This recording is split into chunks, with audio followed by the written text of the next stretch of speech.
Fry writes about such characters as Spencer's Archimago and Duessa, the terrible mother that Jung writes about.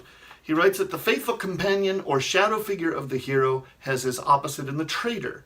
The heroine has her opposite in the siren or beautiful witch. The dragon has his opposite in the friendly or helping animals that are so conspicuous in quest stories. And does that sound familiar?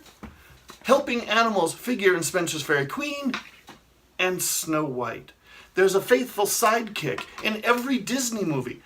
Partly, I suppose, because Disney figured out they could sell Happy Meals with little figures of the smart alecky sidekick. But also because stories have been told that way since we told stories. The hero has a faithful sidekick, or a not-so-faithful sidekick.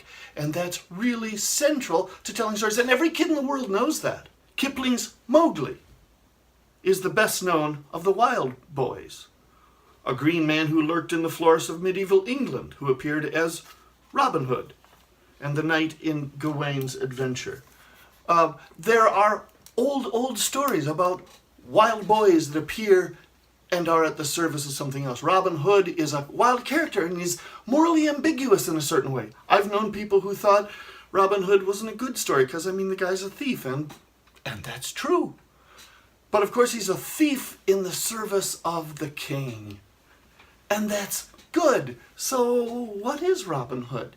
Well, our joy in the story of Robin Hood is not in Robin Hood himself, but in the good part of what Robin Hood serves. Because he's constrained by wrongful order in the people of the wrongful king of Prince John, who is usurping the throne, he has to fight against those in all kinds of ways. But what he's really after is this good thing instead.